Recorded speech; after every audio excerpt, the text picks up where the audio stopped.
Alléluia, prenons place. Alléluia. Je voudrais dire un grand merci au Seigneur Jésus de m'avoir accordé ce privilège de devenir un serviteur de son royaume. Je crois que servir Dieu, effectivement, c'est la plus belle chose qu'on puisse accomplir sur cette terre. Mais je voudrais rassurer tout le monde. Il y a le service que l'on va dire sacerdotal, c'est-à-dire que nous avons tous en nous l'esprit du service, l'esprit de Christ. Et quoi que nous fassions, tous, nous sommes en train de prolonger le ministère de Jésus. Ceci est extraordinaire. Au moment où vous êtes nés de nouveau, le Saint-Esprit en vous a fait de vous un serviteur du temple. Serviteur du temple, non plus selon les préceptes de l'ancienne alliance, mais selon l'esprit de vie. Cela veut dire que vous êtes le temple et vous êtes une pierre vivante de l'édifice spirituel. C'est ainsi que partout où vous vous trouvez, vous pouvez accomplir le service sacerdotal. L'ampleur de toute la bénédiction qu'il y avait dans le service du temple à Jérusalem, la grandeur de toute la puissance du service qu'il y avait dans le tabernacle dans le désert, toutes ces fonctions liées au culte dans l'enceinte de la maison de Dieu, tout cela est à vous. Tout cela est à vous. Ça veut dire que quoi que vous fassiez pour le Seigneur, vous le faites avec l'esprit des serviteurs, ouin, et des servantes, ouin. Le saint sacerdoce est votre partage. Et vous pouvez donc être laïque, c'est-à-dire avoir un emploi dans ce monde, mais vous êtes un serviteur, une servante de Dieu. C'est pourquoi il est écrit, Paul dira, tout ce que vous faites, faites-le pour le Seigneur, comme pour le Seigneur. Parce que Dieu vous utilise partout où vous êtes. Dans votre milieu professionnel, Dieu vous utilise. Là où vous êtes, partout où vous êtes un Cohen. Qu'est-ce que le Cohen? Le Cohen est celui qui sert dans la tâche sacerdotale, dans le temple, et qui accomplit tous les rites religieux qui sont des figures de ce que nous faisons dans le monde spirituel. Tous ces rites religieux sont une image prophétique de tout ce que nous faisons pour libérer les gens. Libérer les gens de la captivité avec Satan, libérer les gens pour qu'ils soient sauvés, libérer les gens pour qu'ils soient guéris, libérer les gens pour qu'ils soient heureux et qu'ils rencontrent le Seigneur. Le salut, la délivrance, la guérison, c'est ce que nous apportons dans l'onction du service sacerdotal. Cela veut dire que nous sommes tous des serviteurs et des servantes de Dieu et que donc nous accomplissons un service de très haut rang, très haut rang. Ok, pourquoi je dis cela? Parce que plusieurs au milieu de nous vont être surpris de comment Dieu va les encourager afin qu'ils se considèrent réellement serviteurs et servantes de Dieu, quoi qu'ils fassent. Le temps est révolu où nous considérons que celui qui sert Dieu est celui qui se tient derrière l'estrade. Non. Nous sommes un peuple de sacrificateurs. Chaque fois que vous sacrifiez quelque chose pour Dieu, chaque fois que vous faites quelque chose pour Dieu, vous identifiez l'esprit du Cohen, l'esprit du sacrificateur, l'esprit de celui qui, dans le temple et dans le tabernacle, officiait les choses les plus excellentes et les plus miraculeuses. Souvenez-vous, il est impossible d'être oint par l'Esprit de Dieu dans le service sacerdotal sans faire de miracle. Tout est miraculeux. Et vous allez voir comment Dieu va vous entraîner dans une vie de service et de miracle. Donc je rends grâce à Dieu parce que pour ma part, le Seigneur m'a dit de me mettre à part et de lui consacrer tout mon temps afin de ne pas avoir un travail dans ce monde, mais chacun tient un appel particulier qui lui vient de Dieu. Pourquoi j'explique cela? Parce qu'il est temps que vous compreniez que l'enlèvement, cela signifie le service de Dieu pour 1000 ans. Pour 1000 ans sur cette terre. Ok. Si vous vous considérez réellement serviteur et servante, si vous considérez que vous êtes une prolongation, un prolongement du ministère de Jésus sur cette terre, par le fait que vous avez reçu l'esprit des sacrificateurs, par le fait que vous considériez que vous êtes authentiquement serviteur et servante de Dieu dès l'instant où vous êtes né de nouveau, et qu'il faut donc être très sérieux pour devenir de bons serviteurs de Dieu, quel que soit ce que vous fassiez. C'est très important, parce que Dieu va envoyer Jésus-Christ sur les nuées, nous allons être aspirés vers le ciel, nous allons participer aux noces et nous allons revenir sur cette terre. La Bible dit qu'il reviendra avec ses élus, il les rassemblera des 4 vents, des 4 coins des cieux. Vous et moi, nous allons revenir avec Jésus sur cette terre. Ceci est absolument sérieux.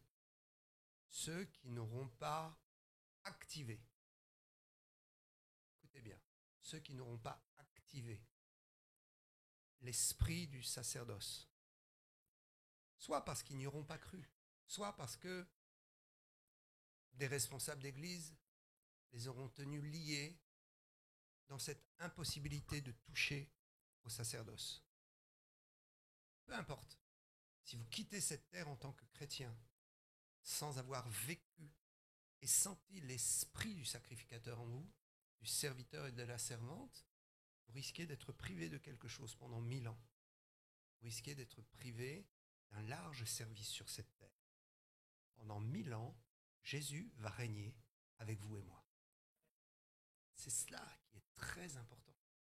C'est ce que je voudrais vous communiquer. L'Apocalypse dit que nous sommes un peuple de sacrificateurs. Nous sommes tous, en Jésus-Christ, des hommes et des femmes oints pour le sacerdoce. Et quand Jésus va revenir, il viendra avec vous et moi. Et il dira à un tel, voilà une rue, voilà un quartier, voilà une ville, je t'en donne la direction, tu vas servir avec moi. Et nous allons accomplir un service royal. Je vous dis que nous allons être avec le roi des rois, le plus grand roi de tout l'univers, le plus grand roi que cette terre n'ait jamais porté, Jésus-Christ, à Jérusalem, qui gouvernera pour le monde entier. Et les chrétiens, nous, dans notre corps glorifié, nous naviguerons entre le ciel et la terre. Nos corps passeront à travers les murs et l'espace, et nous imposerons les règles. Le temps vient où ce ne seront plus les présidents, les rois, qui vont imposer les règles. Mais nous le ferons par Jésus. Et nous gouvernerons dans ce monde. Ce que je vous dis est absolument sérieux. C'est toute l'espérance de la Genèse à l'Apocalypse. Pourquoi un service sacerdotal? Pourquoi toute une lignée de Lévites et de Cohen dans le temple?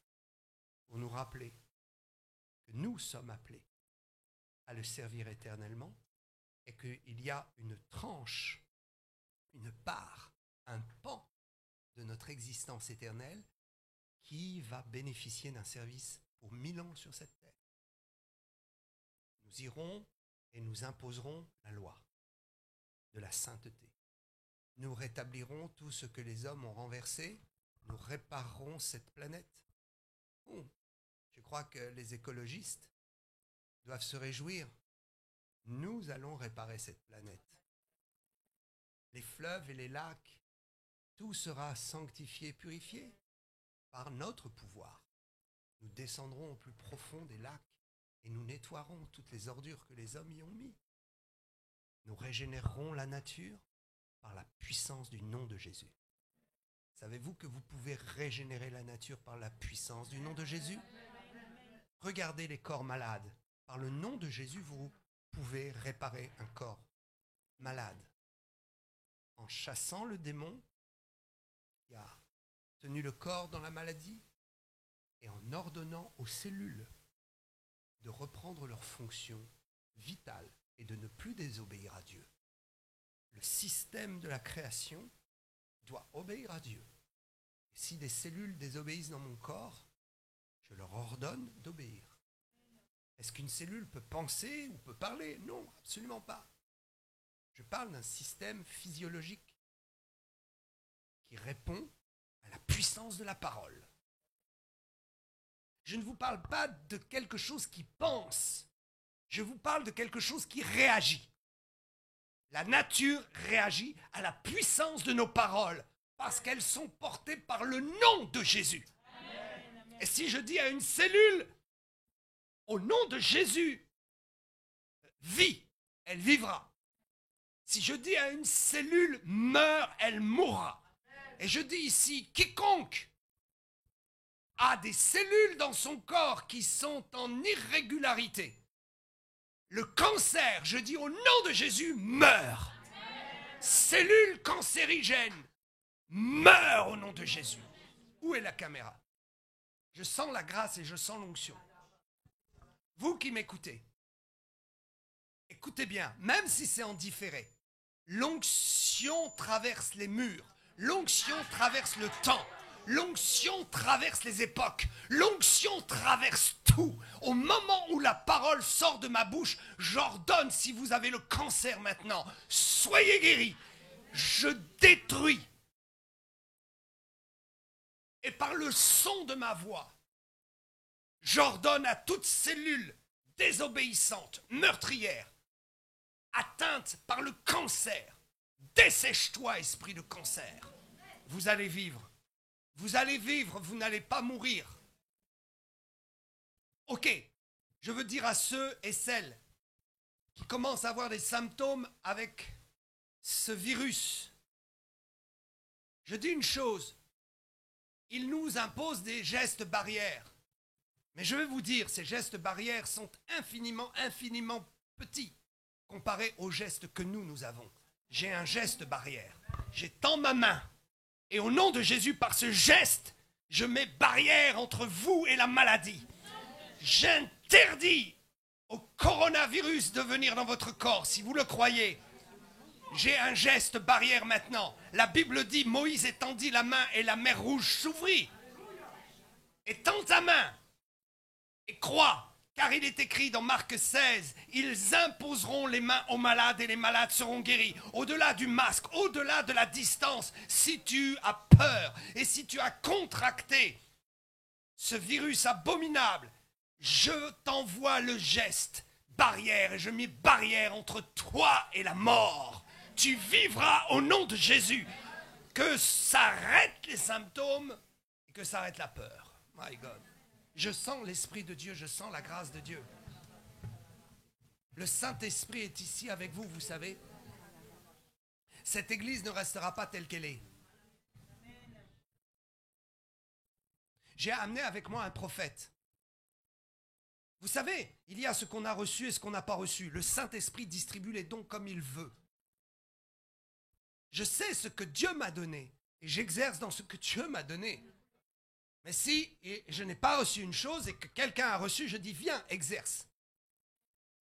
Je n'aime pas, parfois, il y a des gens qui prient pour ceux qui ont des mal de dos terribles ou j'ai une spécialité dans certaines guérisons. Non, ce n'est pas anti-biblique. Regardez, Philippe avait une spécialité, il guérissait les paralytiques. Alors il s'acharne et la personne n'est pas guérie. Hé, appelle-moi, j'ai le don pour ça. Il faut la mixité. Assembler, travailler ensemble. C'est ça l'unité de l'esprit. L'unité, ce n'est pas, toi tu penses que cette doctrine est bonne et tu dois, alors l'unité c'est que tu rentres dans ma doctrine. L'unité n'est pas une question d'opinion. Jésus n'a jamais prié pour que nous soyons un dans l'opinion. Il a prié pour que nous soyons un dans l'esprit. Et que nous puissions humblement travailler ensemble et faire conjuguer les dons et les ministères. Nous avons tellement de retard. Les anglophones ont compris cela. Ils disent, oh, si on doit prêcher sur tel sujet qui est très complexe, non, on va appeler le spécialiste. Et si on doit faire telle chose, non, on va appeler les spécialistes. Vous avez 2 spécialistes ici du chant. Je vous les recommande. Il y a cette jeune femme. Toi, tu es une spécialiste. Toi, ce que tu as, c'est un don. Ce n'est pas que tu chantes bien. Bien sûr qu'il faut aussi bien chanter. Quelqu'un qui a un don doit bien chanter. Et Dieu lui équipera. Mais je sais discerner entre celui qui sait bien chanter et celui qui a un don. Parce que celui qui sait bien chanter pourra vous faire un peu les frissons, mais il n'ouvrira pas le ciel. Mais celui qui a un don comme toi, il ouvrira le ciel. Non, je dis tout à l'heure, tu as ouvert le ciel. Tu sais, même si on a le don, on ne peut pas toujours ouvrir le ciel comme ça en 5 minutes. Des fois, il faut un peu de temps. Mais on a la capacité de le faire. Tu as la capacité d'ouvrir le don. Le ciel, il faut faire des gospels. Il faut faire des gospels. Vous allez toucher le monde. Travailler avec les Blancs.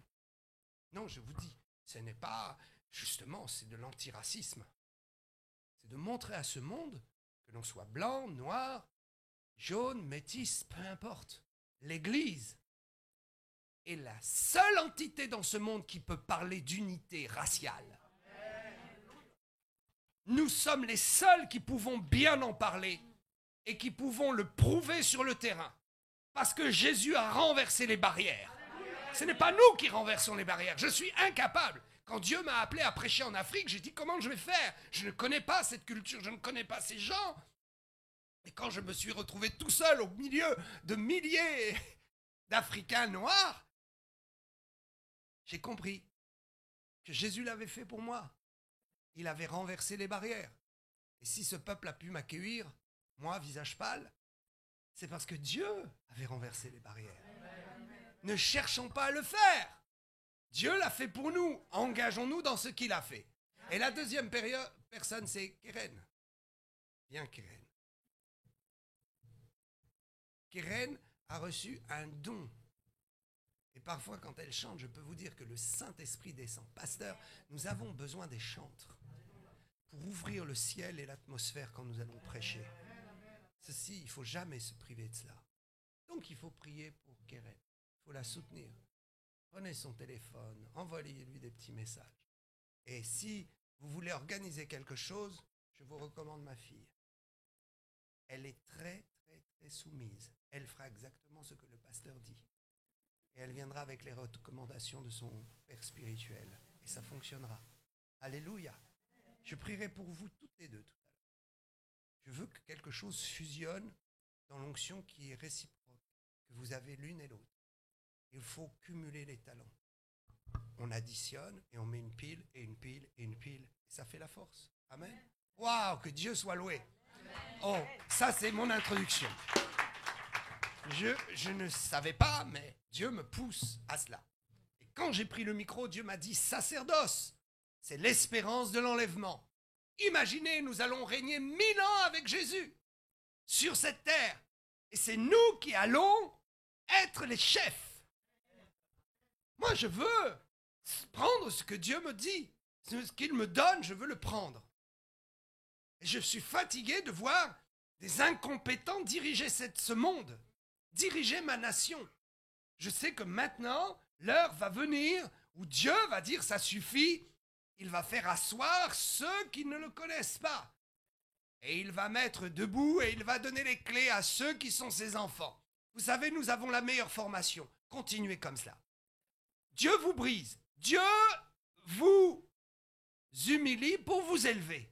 Il vous forme. Vous et moi, nous allons être les meilleurs soldats, les meilleurs officiers de police, les meilleurs officiers juridiques, les meilleurs présidents de ce monde, parce que nous avons été formés dans l'humilité et parce que nous sommes aux ordres du Maître. Nous n'allons pas nous rajouter ou essayer de mettre notre propre imagination dans comment diriger le monde. Non, Jésus nous dira comment le faire. Oh, alléluia. Préparez-vous. L'enlèvement, ça veut dire nous allons partager un excellent repas et nous préparer pour redescendre, pour régner avec Christ. Nous allons transformer ce monde, je vous dis. Ceux qui chantent, chanteront. Et les fleurs reprendront vie. Alléluia. Les arbres prendront vie. La vie de Dieu. Ça, écoutez, tu sais ce qui se passe quand tu chantes? Dieu qui est en toi est déversé sur ceux qui t'écoutent. N'est-ce pas extraordinaire? Tout ce qui vient en toi de la présence de Dieu, quand tu pries, tu te consacres et tu es avec lui, est là accumulé. Et ça boue. Et quand tu chantes, c'est Dieu qui en toi est déversé sur ceux qui t'écoutent. Alléluia. Oh, merveilleuse espérance. On va chanter un chant. Alléluia. Levons-nous, on va chanter un chant. Moi, je voudrais que tu chantes avec nous. Alors, qu'est-ce que vous proposez? Oui, comme vous voulez.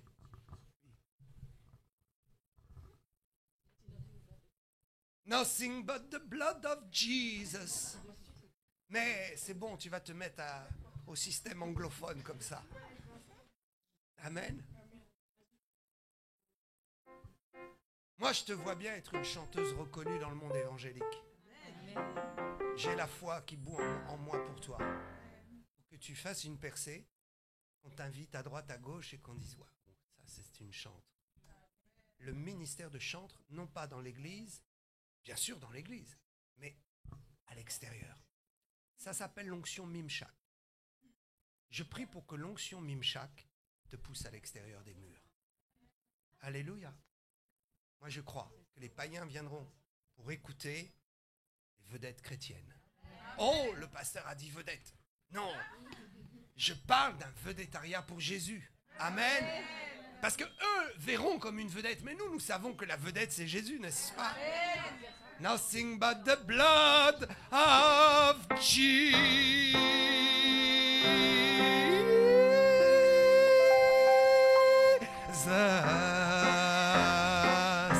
What can wash away my sins? Nothing but the blood of Jesus. What can make me whole again? Nothing but the blood of Jesus. Oh, precious is the flow that makes me white as snow.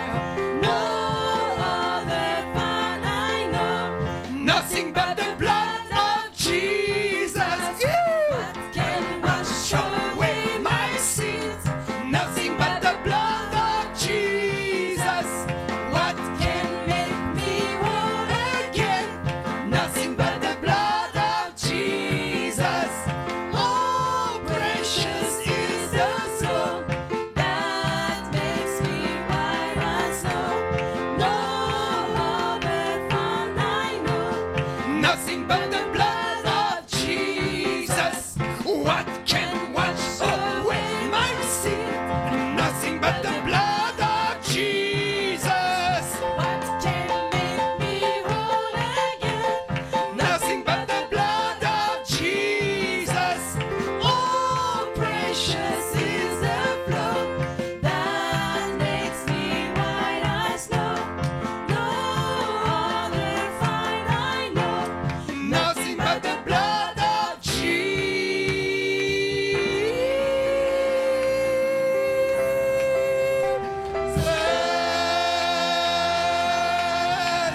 Oh, alléluia.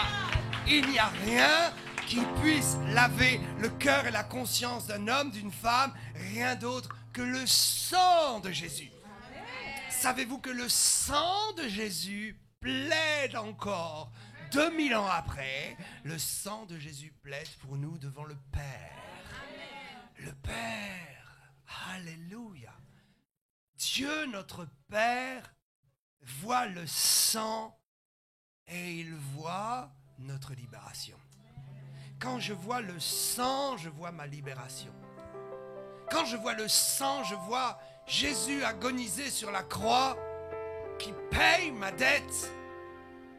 Je vois Dieu souffrant, détournant le regard.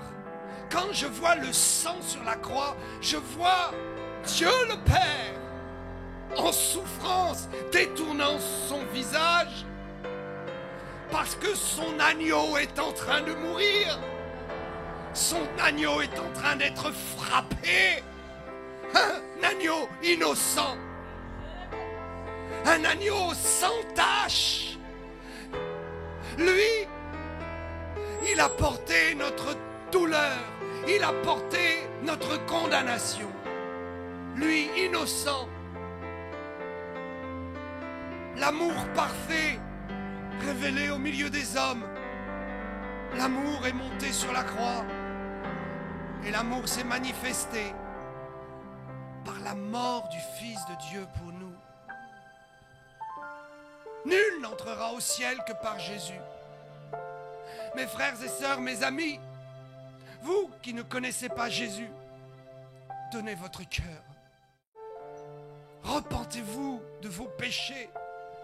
Arrêtez de faire le mal, ça ne vous mènera à rien.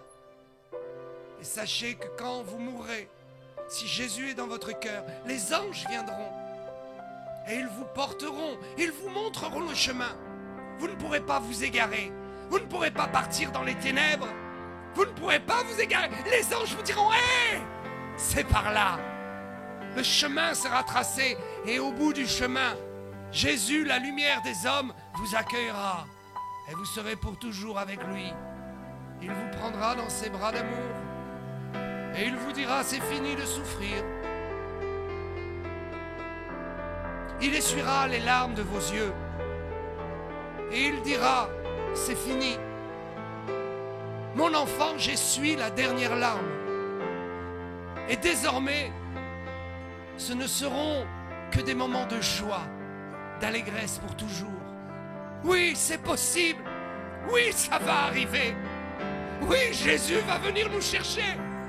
Il ne va pas nous laisser sur cette terre, au milieu de l'agonie.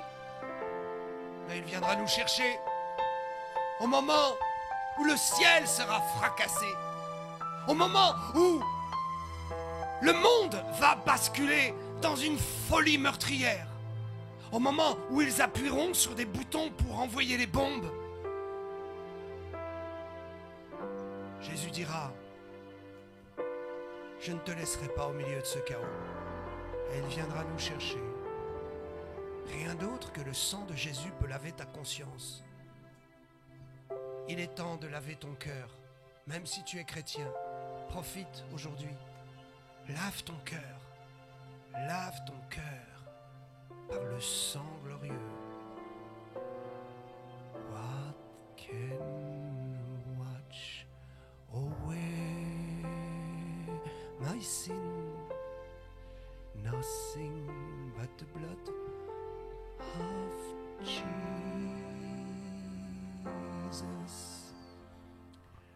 What can wash away my sin?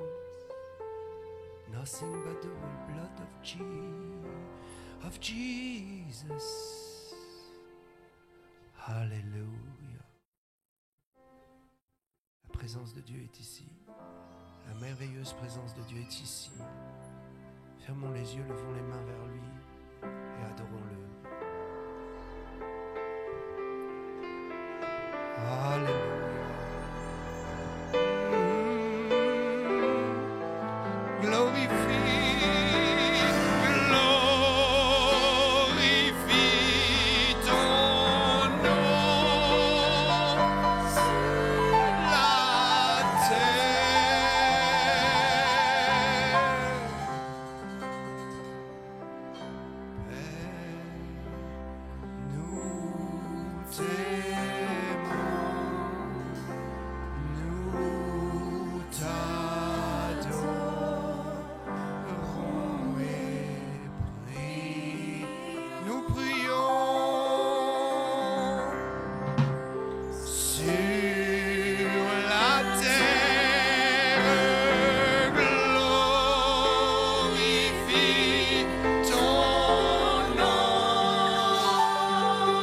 Glorify your name.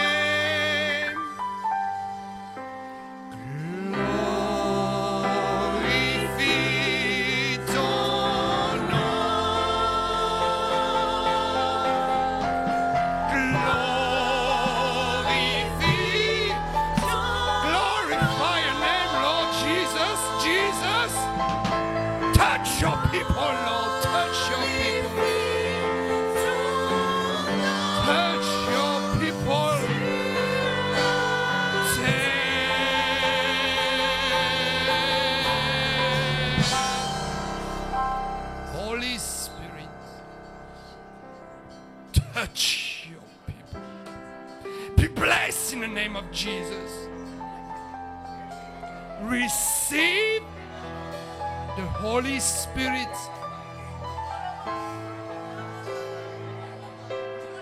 Please, Lord, anoint their life. Hallelujah, hallelujah. Maya karabosa, karabosa. Père,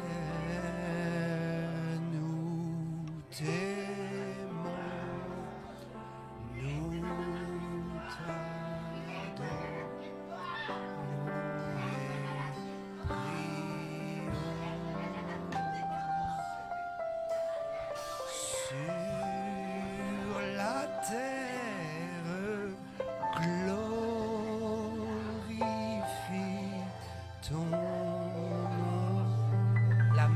présence de Dieu est ici.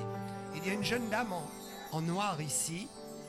Je vois l'onction. Oui, ma sœur, sur vous. Je vois l'onction, le Saint-Esprit sur vous. Venez. Il y a une parole pour vous. Il y a une grâce pour vous.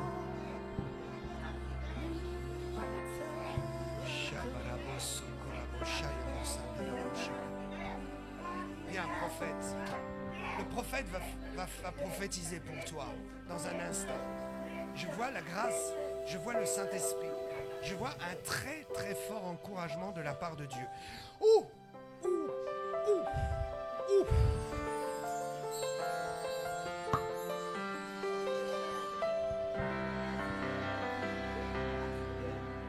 Glorifie ton nom. Glorifie ton nom.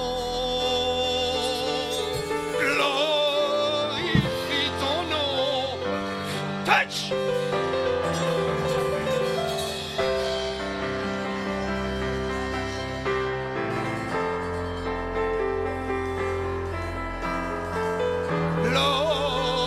Glorifie ton nom. Une nouvelle dimension dans l'onction. Une nouvelle dimension.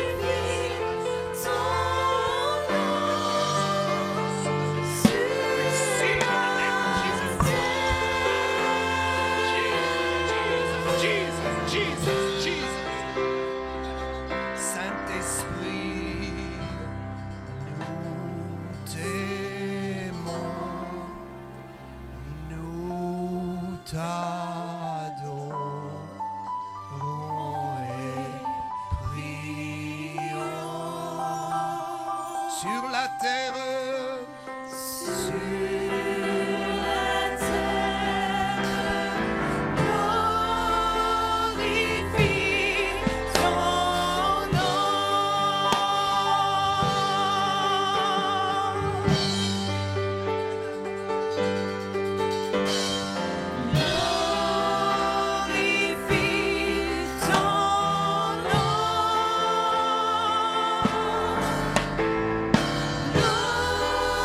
Glorifie ton nom.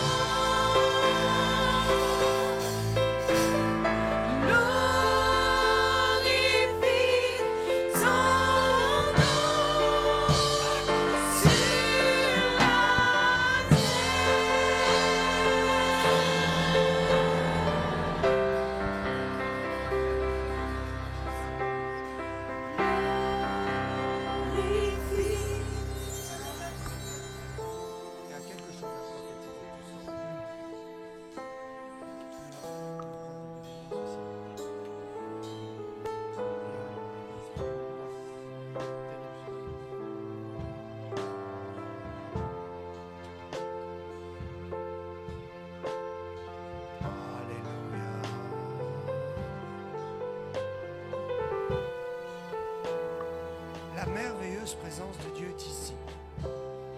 La grâce et l'onction sont pour vous. Croyez simplement que c'est Jésus qui opère. Le prophète va dire.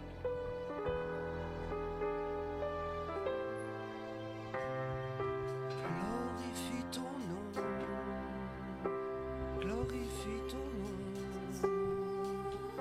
Glorifie ton nom.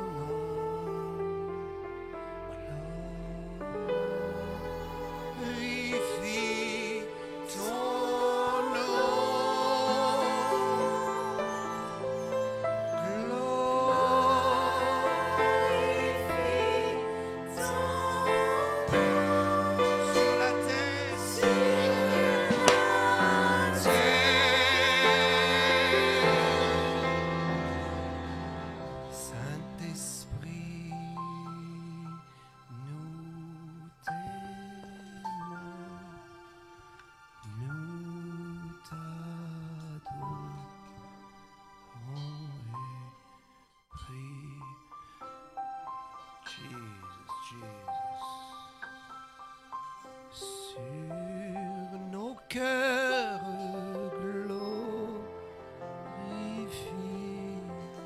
ton nom, glorifie, glorifie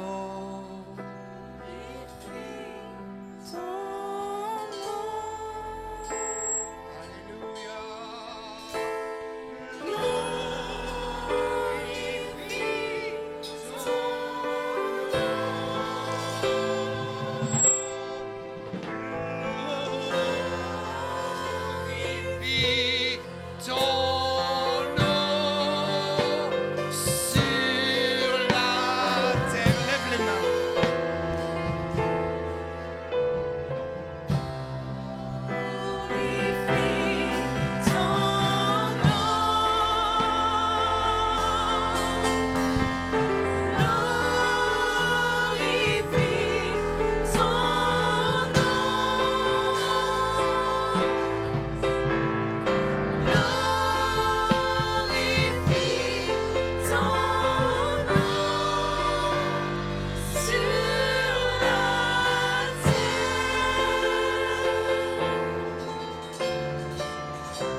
recevoir une onction très spéciale.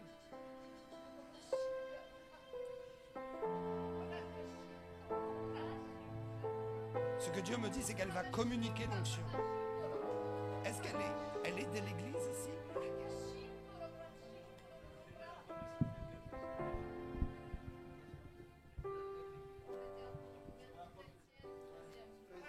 voilà. Viens, lève-la.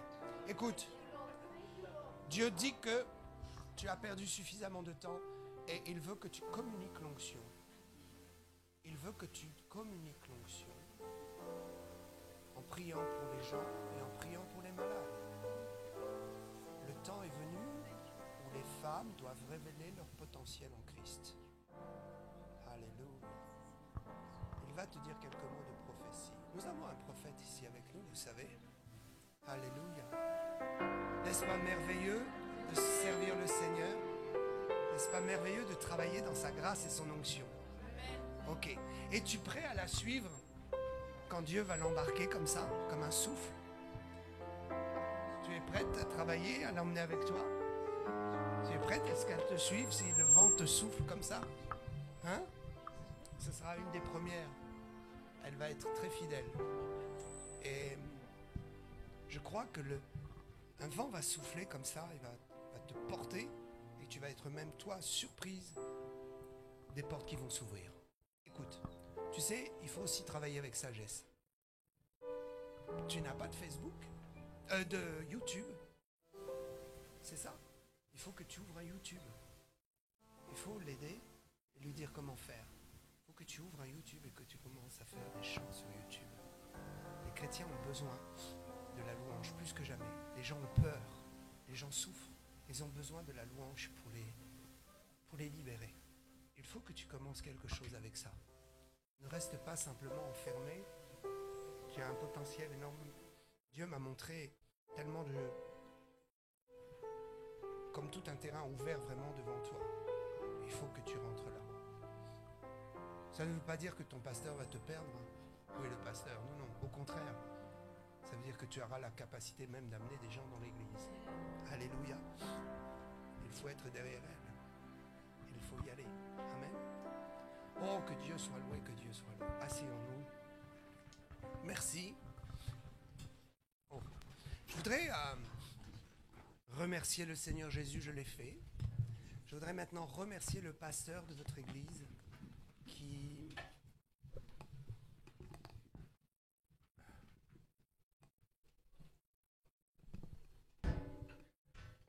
Ok, le pasteur de votre église qui a eu tellement de joie à me recevoir.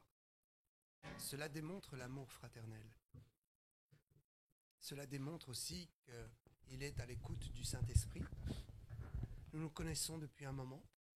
On a travaillé dans un autre cadre ensemble déjà. Et nous voilà, les chemins se retrouvent. Je crois que tu vas être parmi ceux qui vont gagner des blancs. Il ne faut pas être hypocrite, n'est-ce pas? Ce pays a besoin d'être sauvé. Et nous avons besoin des ouvriers et des pasteurs consacrés et engagés. Et il n'y en a pas de trop. Et donc je crois que Dieu t'a amené dans ce pays pour une raison. Il fait toujours les choses pour une raison. Et donc il va t'élever. Même cette église-là, ce bâtiment, ça ne va pas durer. Il faut élargir. Il faut élargir. Nous ne savons pas comment va se positionner, s'orienter l'église maintenant. Ce qui est certain, je vous le dis, la porte a été ouverte. Et c'est fini maintenant. L'heure est comptée. Jésus revient, il n'y aura plus de retour en arrière. Le monde est parti dans la folie, il n'y aura pas de retour en arrière. Il n'y aura rien qui va s'arranger. On n'est pas des fétistes. On dit simplement que quand tu as chuté du 15e étage et que tu es dans ta chute, tous ceux qui peuvent sortir la tête à tous les étages pourront te dire « ça va aller, ça va aller ». C'est fini. L'attraction te tire vers le bas. Et le dernier qui sortira la tête te dira « tu vas t'écraser ». Et ça arrivera. Le monde va s'écraser, c'est fini. Les gouvernements de ce monde ont sauté par-dessus la fenêtre. Et ils nous entraînent tous. Ils entraînent l'humanité. Et on a beau dire, ça va s'arranger. La chute est fatale. Ce n'est pas être défaitiste, c'est être biblique.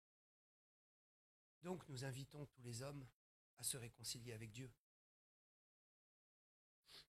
Je crois que beaucoup de Français vont se réconcilier avec Dieu. Il n'y aura plus de retour en arrière. Une forme de virus va laisser la place à une autre forme de virus, puis une autre. Mais ce qui va être terrible, c'est l'écrasement économique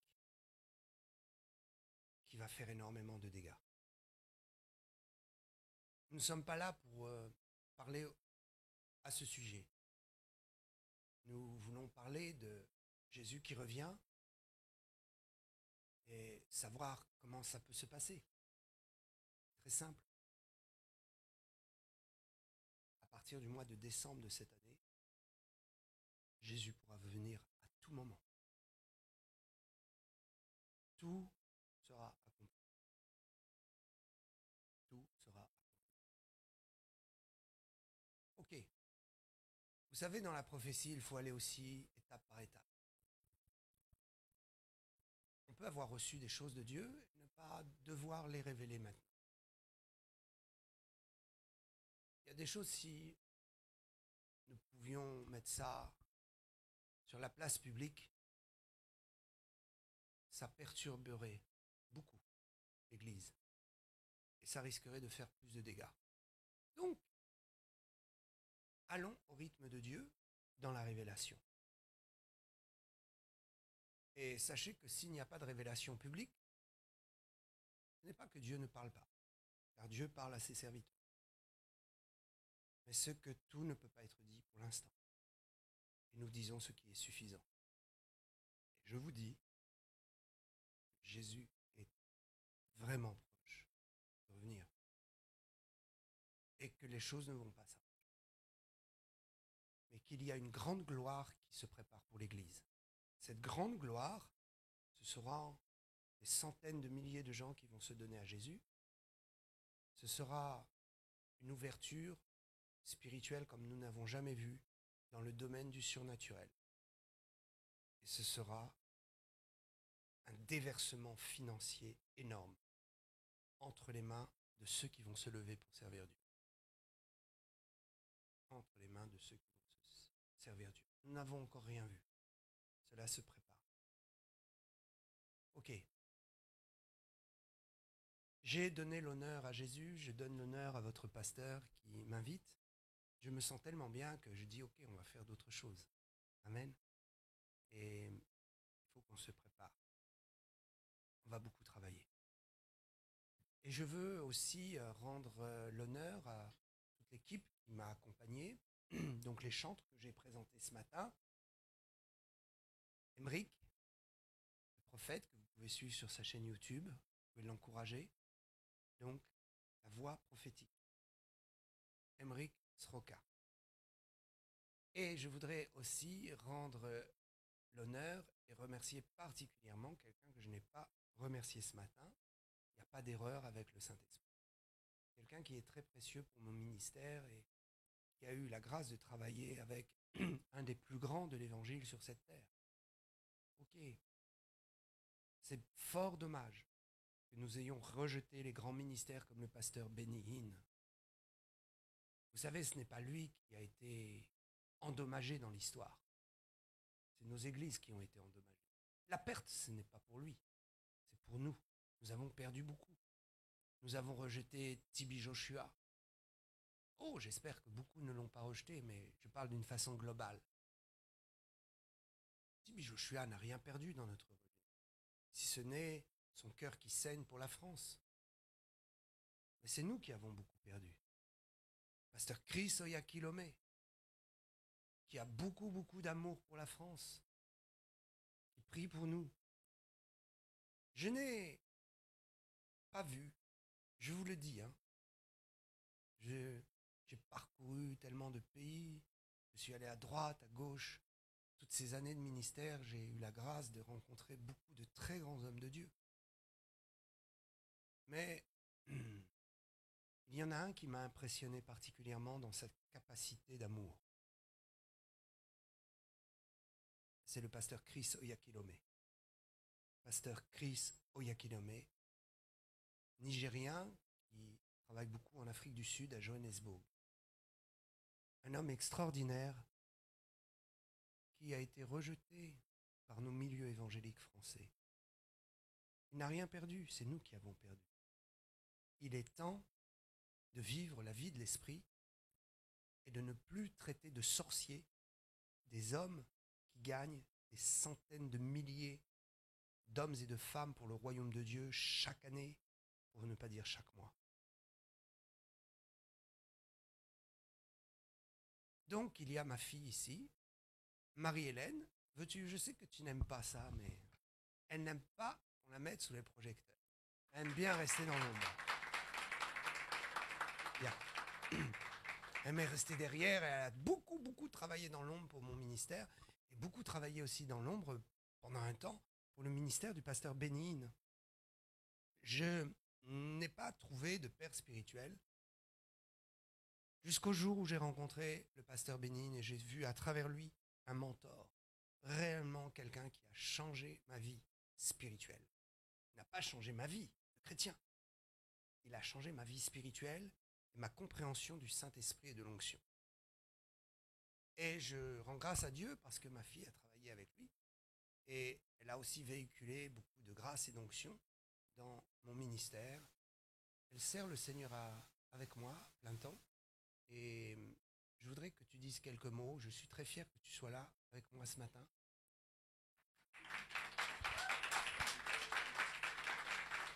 Tu as beaucoup d'expérience, beaucoup de choses à dire et beaucoup de sagesse. Et je voudrais que vraiment tu salues les chrétiens et tous ceux qui nous suivent actuellement. Dis quelques mots. Merci pasteur. Bonjour à tous, à toutes. Que dire? C'est un peu à l'improviste. Ce que je peux dire, c'est qu'avec le pasteur Daniel Vindigny, on a parcouru beaucoup d'églises, beaucoup de pays, beaucoup de nations, beaucoup de nationalités, beaucoup de cultures. Et il y a parfois des endroits où il est plus facile de prêcher, parfois où l'homme de Dieu est plus à l'aise pour prêcher. Non pas qu'il soit moins bienvenu dans certains endroits que d'autres, bien que, mais il y a certains endroits, certaines églises où le Saint-Esprit est moins bienvenu que dans d'autres. Et ce que je peux dire en tout cas, c'est que dans cette église, on sait que le Saint-Esprit est le bienvenu. Et je l'ai vu dès mes premiers échanges avec votre pasteur, où j'ai dit ça c'est sûr, je l'ai dit à pasteur, c'est un événement qui va bien se passer. Parce que déjà, dès mes premiers contacts avec le pasteur, j'ai vu que c'était quelqu'un avec qui il était facile de communiquer, quelqu'un qui était complètement ouvert. Je lui ai posé plusieurs petites questions sur ce que nous pouvions ou ne pouvions pas faire, parce qu'il y a certaines églises qui sont moins enclins à laisser par exemple le pasteur à imposer les mains ou des petites choses comme ça. Et le pasteur nous a complètement donné carte blanche en disant c'est toute la place au Saint-Esprit, que le serviteur de Dieu se laisse conduire. Donc vraiment, pasteur, merci beaucoup pour cette liberté. Je sais que le pasteur est très à l'aise aujourd'hui pour prêcher, c'est pour ça aussi qu'il prend son temps. Donc c'est bon signe. Et puis le couvre-feu a été décalé à 19h, donc on a le temps, demain c'est un jour férié, donc prenez le temps de savourer toutes les perles précieuses qui vont vous être données aujourd'hui. Sachez que vous pouvez suivre le pasteur Daniel Vindigny pour ceux qui ne connaissent pas très bien encore le ministère dont le nom est Salut pour le monde sur la page Facebook qui s'appelle tout simplement Daniel Vindigny. Il y a plusieurs profils, je profite pour faire un petit clin d'œil sur la page sur Facebook qui s'appelle pasteur Daniel Vindigny. Et quand sa photo, c'est pas lui. S'il y a quelqu'un sur Facebook qui vous envoie un message sur Messenger, c'est pas le pasteur. Il vous écrira jamais sur Messenger. Le seul moyen de rentrer en contact avec nous, c'est par email grâce aux petites cartes qui sont disponibles au comptoir de publication que je vous invite à visiter après la réunion. Et puis bien sûr sa chaîne YouTube, Daniel Vindigny. Voilà.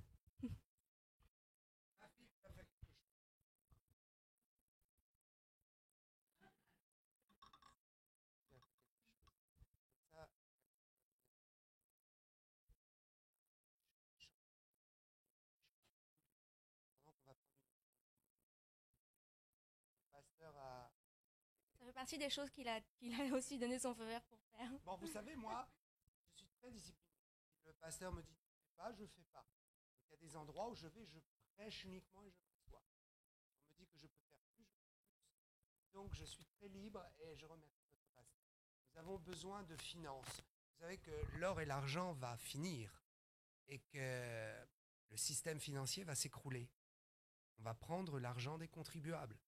Vous savez qu'en France, la dette publique, c'est environ 32 000 euros par personne, toutes personnes confondues. Prenez l'ensemble des 63 millions de citoyens en France et chacun a une dette déjà de 33 000 euros sur la tête. Donc, il va falloir payer la facture. Donc, si vous ne donnez pas votre argent à Dieu, faites attention. L'État risque de vous le prendre. Donc, on a besoin. Et puis, donner, c'est aussi semer. C'est aussi permettre que notre argent soit sanctifié. Et c'est s'assurer un trésor au ciel. De façon à ce que quand ça va manquer, ça ne manquera pas. C'est-à-dire, tu ouvres ton portefeuille, ça manque. Mais tu regardes au ciel et tu te dis, waouh, j'ai un gros trésor là, j'ai beaucoup d'argent là-haut. Et tu ouvres les yeux et ça descend sur terre. C'est réel. Donc, Marie, tu vas faire un petit appel et dire comment ça se passe avec les enveloppes. Amen. Amen, merci. C'est vrai que dans la Bible, il y a un domaine en particulier, je pense que c'est le seul, où Dieu nous permet de le mettre à l'épreuve, c'est les finances. Vous pouvez réclamer que votre semence vous rapporte. Et force est de constater qu'il y a certains ministères où le sol est plus fertile que d'autres. Moi, à titre personnel, je l'ai expérimenté avec certains ministères, notamment celui du pasteur Bénin, où chaque fois que je donne, je reçois, sans vraiment m'attendre forcément, sans faire une prière de jeûne et d'abstinence et d'autoflagellation, etc. Mais voilà, il y a des terrains, des ministères dans lesquels ça fonctionne. Et le ministère Salut pour le monde du pasteur Daniel Vindigny est, je pense, en tout cas par expérience, par témoignage, l'un de ces ministères. Donc on va faire passer des petites enveloppes du ministère. N'hésitez pas à semer. Le pasteur, c'est vrai, disait qu'on avait besoin de finances parce qu'il l'a dit à demi-mot tout à l'heure. Alors l'annonce n'est pas officielle. Donc je sais pas trop où c'est diffusé. Mais on priait depuis longtemps pour avoir un lieu où on puisse faire des enregistrements, parce qu'il est très présent sur YouTube. Il y a presque 50 000 personnes maintenant qui le suivent sur YouTube. Gloire à Dieu. Pour faire des enregistrements plus professionnels et pouvoir vous recevoir, tous les partenaires, on a des dizaines et des dizaines de personnes qui nous écrivent, qui nous appellent chaque semaine et qui veulent rencontrer l'homme de Dieu en entretien ou quelqu'un de notre équipe pour être conseillé, pour être écouté, pour recevoir la prière. Et c'est vrai que sans local, c'est difficile de faire ça. Donc on priait pour avoir un lieu pour faire toutes ces choses-là, enregistrer des sessions de louanges, enregistrer des prédications, des sessions interviews. Et on a enfin trouvé ce lieu. Nous avons eu les clés depuis le 1er avril. Amen, gloire à Dieu. Vraiment, c'est un lieu qui correspond en tout point à ce qu'on cherchait, au niveau de la superficie, au niveau du loyer raisonnable, au niveau de la position géographique, etc. Je ne donnerai pas l'adresse pour l'instant, c'est sur Rouen, bien sûr, en Normandie.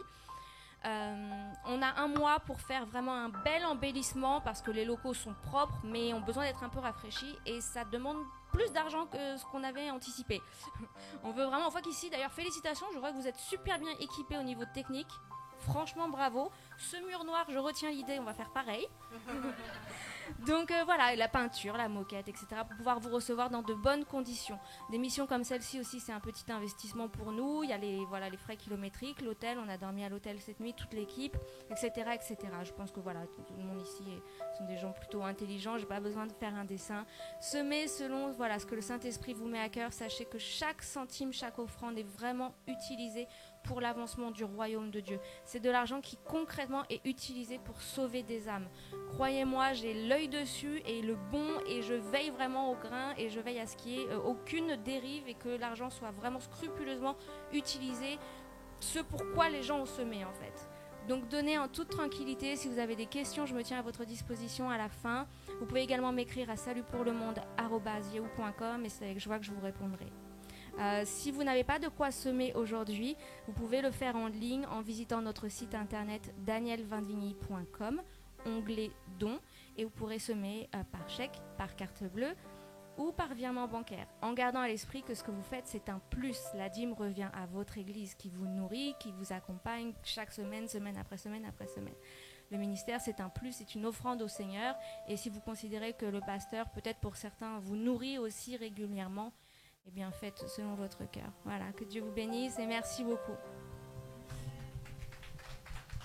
Dis-moi, ma fille, je vois que vraiment tu n'avais pas prévu de parler, parce que toi qui es toujours...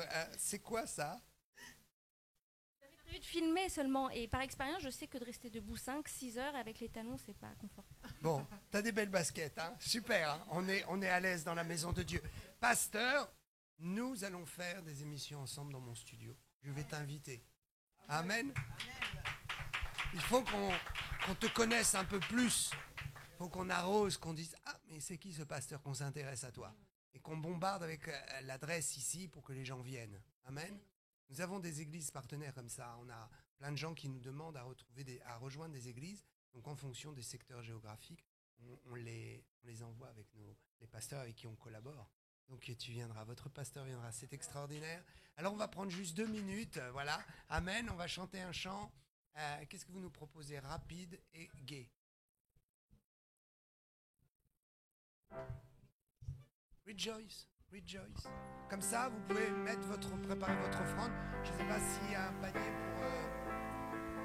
pour récolter, pour faire passer. Voilà. Je veux chanter et louer. Peu importe ce que je vis, le Dieu tout-puissant vit en moi. Son nom c'est Jésus.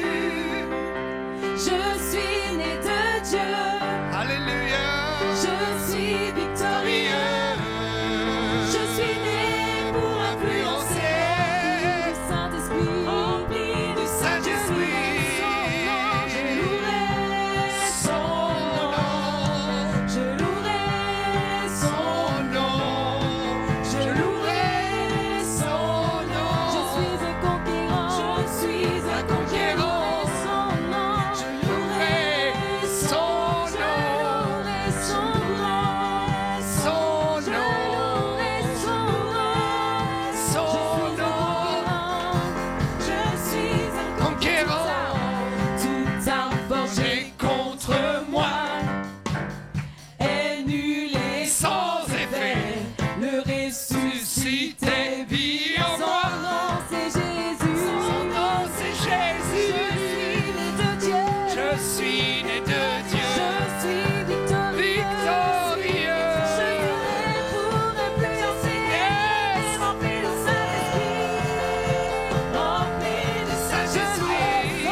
Seigneur, je te loue et je te rends grâce pour ces offrandes et cette semence.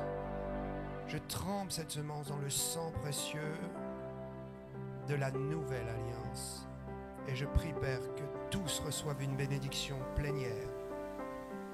Je prie, Père, que tes anges se tiennent à côté de tes enfants et leur permettent de voir de leurs yeux le miracle financier et de comprendre que cette semence n'est jamais perdue avec toi, mais qu'elle connaîtra la multiplication. À ton nom soit toute la gloire, Jésus. Amen, amen, amen, amen. Yes! Take a seat, please. Vous pouvez vous asseoir.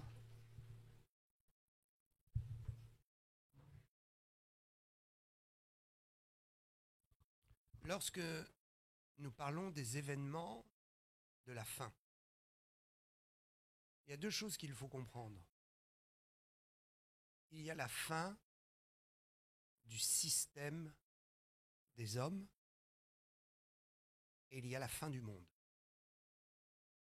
Deux choses très différentes. Ok.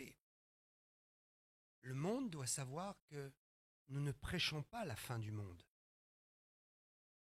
Le monde doit savoir que ce n'est pas la fin du monde et du système matériel. La terre et les cieux et le système astral tel que nous le connaissons. La terre et les cieux disparaîtront un jour. Mais ce n'est pas le temps. Cette disparition interviendra à la fin des 1000 ans. Parce qu'un nouveau système, un nouvel environnement sera donné par Dieu. La Bible appelle cela les nouveaux cieux et la nouvelle terre. Donc il y a, lorsque nous parlons de la fin du système des nations, qui se terminera dans un bain de sang. Et nous ne voulons pas que vous ignoriez cela, afin de ne pas être surpris, afin de ne pas être au milieu de ce carnage. Quiconque aura accepté le Seigneur Jésus sera épargné de ce carnage. Mais tous ceux qui auront rejeté Jésus-Christ et qui auront refusé de plier le genou devant Dieu se trouveront au milieu de ce carnage. La direction des nations, l'autorité qu'a l'homme pour pouvoir faire ce qu'il veut sur cette terre pour diriger les choses, les injustices qui font que ceux qui sont les plus riches vont opprimer les plus pauvres, et que ceux qui sont les plus riches vont pouvoir prendre et ont pris la direction des affaires de ce monde, des affaires politiques. Et nous pouvons donc comprendre que ceux qui dirigent ce monde le font, non pas parce que Dieu leur a donné l'autorisation et le pouvoir de le faire, mais parce qu'ils ont arraché ça par la force de Mammon. Mammon est un ennemi terrible. Mammon est un esprit. Mammon, ce n'est pas l'argent. Comprenez bien cela. L'argent n'est qu'un système et un moyen. Mammon, ce n'est pas l'argent.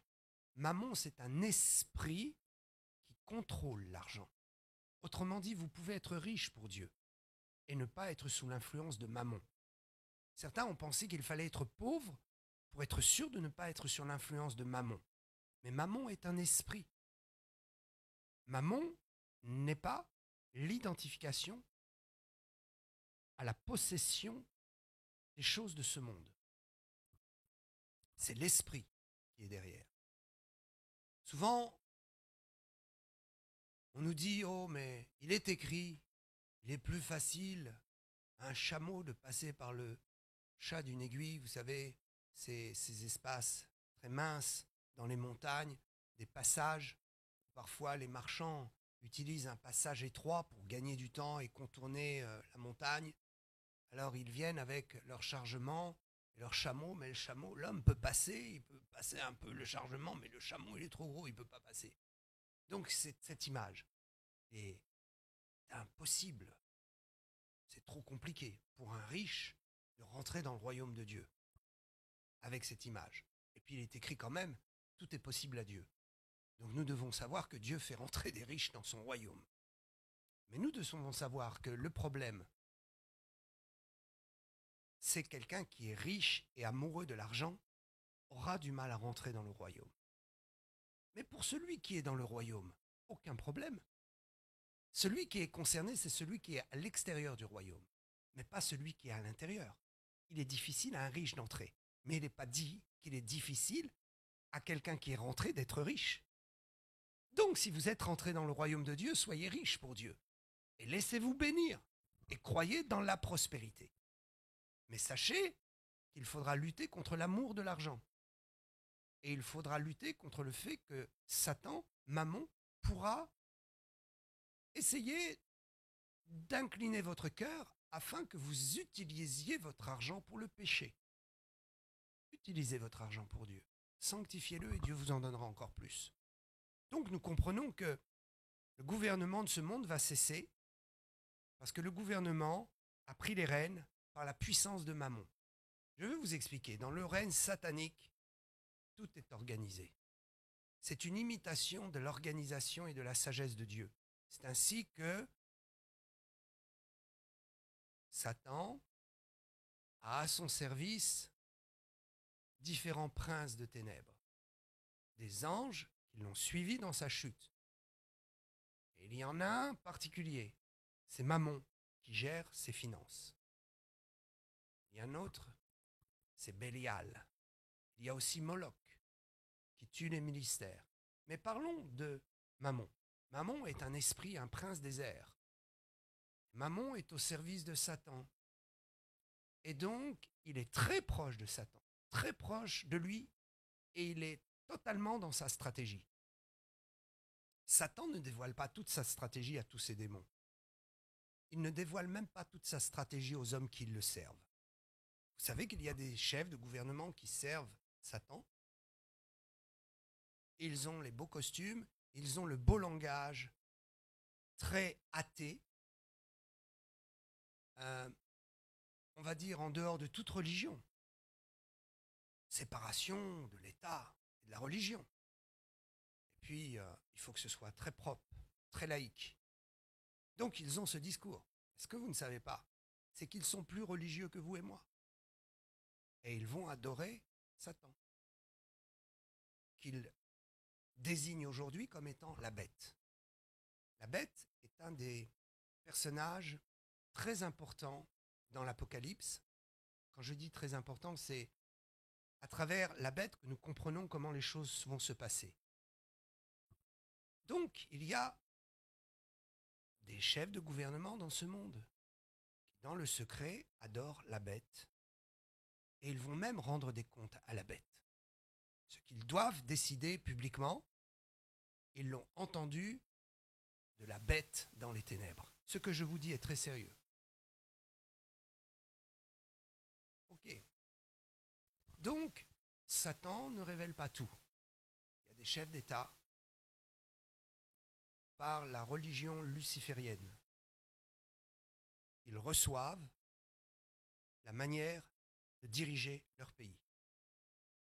Fais, ne fais plus, mets dans la confusion, ne mets plus dans la confusion. Et ça devient même terrible pour eux. Savez-vous pourquoi? Parce que Satan est en train de mettre un plan mondial. Il va faire apparaître l'Antéchrist. Et l'Antéchrist n'agira pas juste dans une nation. L'Antéchrist va agir dans le monde entier, dans toutes les nations. Donc, le plan de Satan est vu de haut. Parfois, il pousse ses pions ici avec la France, mais de l'autre côté, il y a besoin de pousser les pions différemment. Donc, la bête va dire au président de la France, « Hey, maintenant, tu leur dis ça. » Mais comment? Je vais passer pour quoi? Fais, ne fais plus. Même les gens dans la nation disent, tout est incohérent. Incohérence totale pour régler le problème du virus. Ordre et contre-ordre. Inégalité. Mensonge. Division sociale. Division familiale. Pourquoi on permet à certaines choses et pas à d'autres? Pourquoi on tue certains commerces et pas d'autres? Mon ami, la bête a un plan mondial. Il tue par secteur d'activité. Mammon qui est avec lui s'arrange pour casser l'économie par pan et dans une stratégie qui vous échappe à vous et à moi. Et ce que nous devons savoir, c'est qu'il y a une destruction de l'économie mondiale et une remise à zéro qui va se faire. Il est donc très très important de considérer que l'or et l'argent vient à de la valeur aujourd'hui et n'en a plus demain. Il faut donc l'utiliser au moment où l'argent a la valeur. Et il faut bien investir. Investissez dans le royaume de Dieu. Là où Mammon ne peut pas atteindre. Parce qu'il y aura toujours une économie sur cette terre. Les richesses de la terre sont telles aujourd'hui avec la technologie qu'on peut créer artificiellement une faillite mondiale et se relever aussitôt. La Bible dit, c'est au moment où ils crieront paix et sécurité que tout s'écroulera. Ça veut dire qu'ils créent un chaos, ils vont créer derrière artificiellement une solution, Mais à ce moment-là, la ruine les surprendra, parce que Dieu interviendra. Donc, nous voulons comprendre que notre confiance en Dieu doit être totale et que même si apparemment nous allons subir, comme les gens de ce monde, un écroulement économique, un effondrement économique, c'est un leurre. L'économie est toujours là. Je vais vous expliquer. Il y avait la culture. Vous savez que dans l'Ancien Testament, je veux rester concentré parce que c'est Dieu qui est en train de me parler et de me dire qu'il faut que je dise ça. Okay. Dans l'Ancien Testament, Dieu appelle Abraham et Abraham s'en va.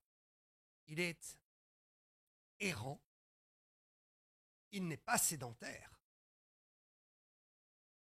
Il est itinérant. Jusqu'au moment où Isaac va commencer à s'arrêter à planter. Et Dieu va bénir Isaac. À un moment où Isaac va prendre un tournant, il va laisser cette itinérance pour s'installer.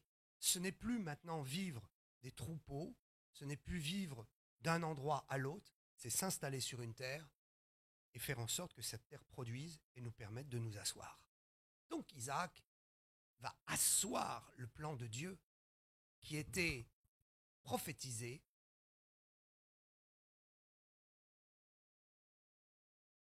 Dieu d'Abraham. Abraham a reçu la promesse. Il a reçu la prophétie. Et son fils va la concrétiser. Okay. Cela est très important parce que nous comprenons que le système divin, c'est que l'homme doit vivre de la culture. Les paysans, la culture, le produit de la terre est une des plus grandes richesses économiques que Dieu ait données à l'homme. Et c'est par ces richesses-là qu'il permet à une nation de s'installer, à des communautés de s'installer, de vivre, d'avoir des projets, de construire. S'il n'y a plus d'agriculture, alors le système économique va s'effondrer et tout va tomber en chaîne derrière. Nous avons vu que l'Antéchrist prépare sa venue et son siège depuis longtemps. Depuis que Jésus est mort à la croix, ça a commencé. Mais le temps qui a été vraiment marqué, c'est il y a 50, 60 ans en arrière. Je n'ai pas le temps de vous donner tous les détails, mais nous comprenons que quelque chose a commencé dans les années 30, 40, 50. La première stratégie, c'est de briser tout ce qui est agriculture, afin de faire surgir une technologie qui remplacera l'homme. C'est-à-dire qu'on dit, il faut 10 personnes, je dis un exemple, pour cultiver un champ. Avec la technologie, il ne faut plus qu'une personne. Donc on en fait mourir 9. On les éjecte de leur travail, on leur fait croire qu'ils sont en faillite, on leur fait croire qu'ils sont trop nombreux, on leur fait croire que la terre ne produit plus rien, et on vole les richesses derrière. Donc, la terre produit toujours. La terre ne cessera de produire. Mais seulement, ils ont remplacé l'homme par la machine. Et ça, c'est le système de la connaissance qui augmente, et qui est récupéré par Satan avant le retour de Jésus. Donc l'agriculture est mise de côté. Et beaucoup d'agriculteurs sont en faillite. Ils se suicident. Et ce n'est pas d'aujourd'hui. Aujourd'hui, c'est accentué, c'est accéléré. La compétition, des champs énormes et des productions énormes, on a besoin de beaucoup moins de gens dans ce secteur d'activité. Et ceux qui vivaient avec ça, eh bien, on leur arrache tout, on les met en ruine et on les laisse se suicider. Mais il y a un lobby derrière qui récupère quand même le produit de la terre, parce qu'il y a des machines qui le font. Donc où va la production? Où va l'argent? Parce qu'il y a toujours de quoi manger et vivre. Beaucoup moins de gens cultivent la terre, mais il y a toujours les légumes, il y a toujours ce qu'il faut pour vivre, parce que la machine remplace. Et la machine va remplacer de plus en plus. Donc, le secteur de l'agriculture. Ensuite, le secteur de la production commerciale, des échanges. Le secteur intellectuel. Le secteur qu'on peut considérer comme secteur secondaire. Les usines qui fabriquent. OK. Donc, on a détruit l'agriculture, mais les usines, elles, ont poussé comme des champignons. Et maintenant, ce que nous voyons, c'est que le système de Mammon est en train de détruire les usines. C'est un lapsus, n'est-ce pas? Il veut détruire nos églises, mais il n'y arrivera pas. Les usines et la production. Parce que là où il fallait 100 personnes sur une chaîne, il ne faut plus qu'une personne. La machine a remplacé l'homme. Mais si la machine remplace l'homme, parce que l'homme est devenu très intelligent et la connaissance a augmenté, c'est pour que l'homme travaille moins. C'est pour que l'homme bénéficie du produit de la machine. Mais qu'est-ce que l'on fait? Ceux qui sont au sommet, les lobbyistes, récupèrent ce bénéfice. Le produit qui est fait par les machines, qui devrait être réparti, ils le récupèrent et ils sont très riches, et de plus en plus riches, pour arriver à une finalité, l'informatique, qui remplace tout. Savez-vous ce qu'ils croient? Les satanistes et ceux qui mettent en place le nouvel ordre mondial. Ceux comme notre président qui a dit, et nous connaissons, ça circule sur les réseaux, je l'ai même mis moi sur mon YouTube, il a dit, l'événement est là. La bête de l'événement est là. Donc, de quelle bête partir? Lui qui est normalement un laïc. Lui qui sépare la religion de l'État. Comment dans la bouche d'un chef d'État, il y a un langage spirituel. D'ailleurs, il n'y a pas que celui-là, si vous écoutez bien. La bête de l'événement. C'est-à-dire qu'il y a un événement et qu'il y a une bête qui contrôle cet événement. La bête de l'événement. Donc, il y a bien une bête qui donne ses ordres quelque part. Donc, ça veut dire que nous arrivons à la troisième phase. Ceux qui mettent en place le règne de l'Antéchrist sont en train de mettre en place un système informatique et robotisé qui va faire qu'on n'a plus besoin de 7 milliards d'habitants sur la Terre. 7,5 milliards. Autrement dit, ils disent on est trop nombreux sur cette Terre, on a beaucoup d'argent, donc qu'est-ce qu'on va faire? Eh bien, on va réduire la population mondiale et on va faire une planète propre que pour nous. Et on va prendre de l'espace. Et on va garder juste un demi-milliard, 500 millions, ou peut-être 1 milliard d'esclaves qui vont faire marcher les machines. La Terre n'a jamais été aussi riche qu'aujourd'hui. Mais la répartition des richesses est tellement faite d'une façon égoïste que nous avons l'impression qu'il y a tellement de gens qui souffrent parce qu'il n'y a pas d'argent. L'argent est là. La Terre produit son fruit. La robotique et l'intelligence de l'homme a fait que tous les habitants du monde devraient vivre très très à l'aise et devraient travailler peu. Mais, comme vous l'avez compris, la machine remplace l'homme et donc on met l'homme de côté, on le fait souffrir et on récupère le travail que faisait l'homme, le bénéfice que faisait l'homme et que fait la machine qui coûte rien. Une machine, ça n'a pas besoin de manger, ça ne fait pas de réunion syndicale, ça ne réclame pas son salaire à la fin du mois, ça n'a pas ses enfants qui sont malades, il ne faut pas payer la sécurité sociale pour cela. Non.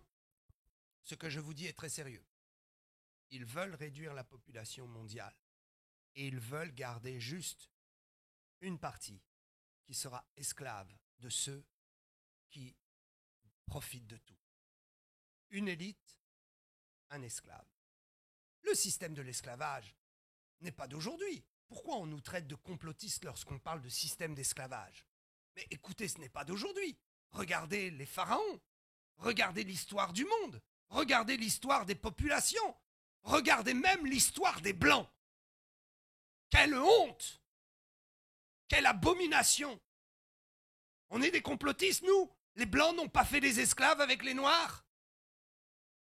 Et est-ce qu'ils ne sont pas encore en train de recommencer en faisant d'esclaves toute partie du monde?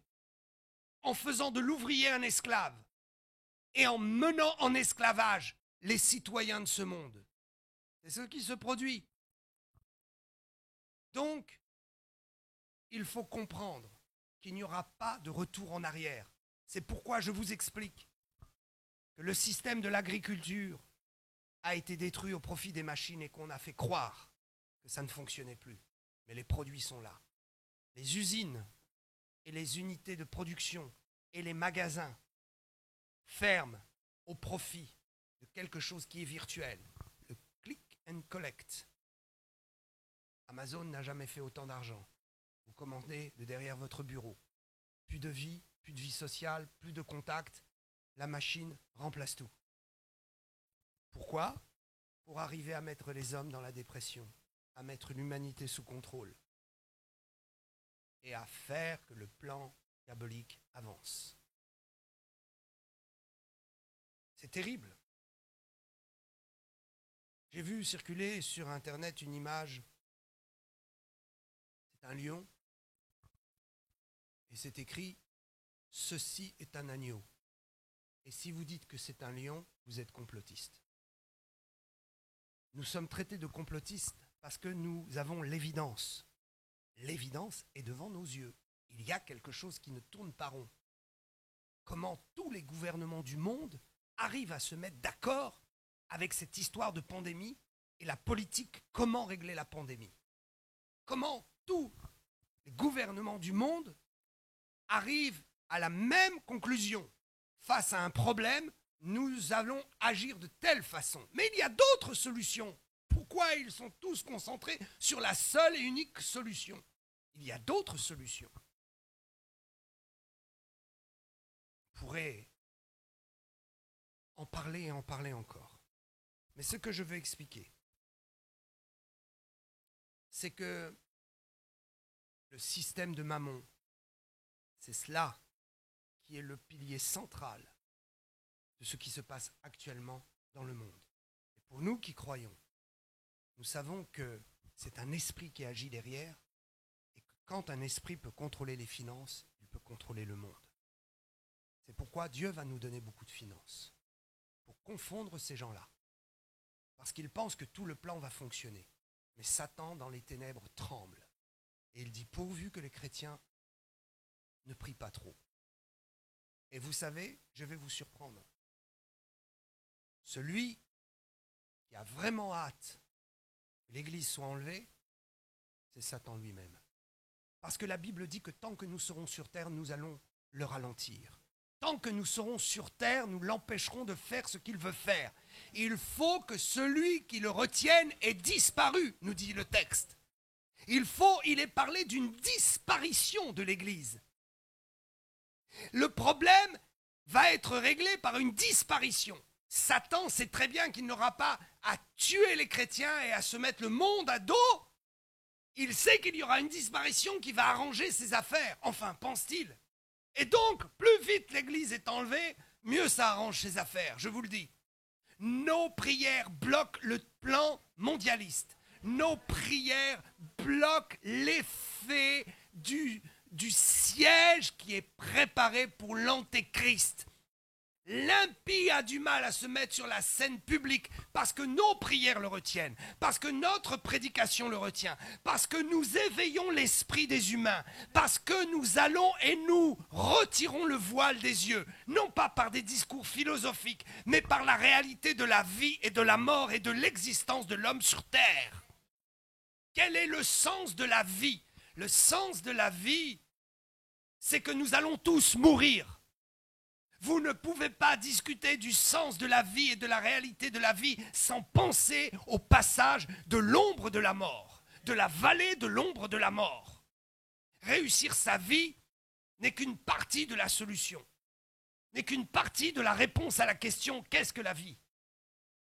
La vraie question, c'est qu'allons-nous devenir après cette mort physique? C'est cela qui est important.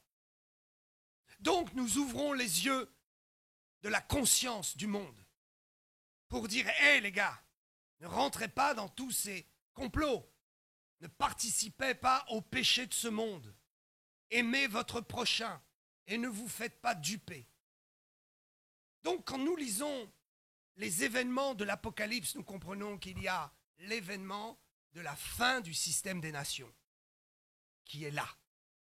Il ne reste que quelques années et le système de ce monde va s'effondrer. Jésus viendra pour le récupérer. La Bible dit que s'il n'abrégeait pas ces jours de souffrance qui vont venir, personne ne pourrait subsister. Alors nous voyons ces deux éléments.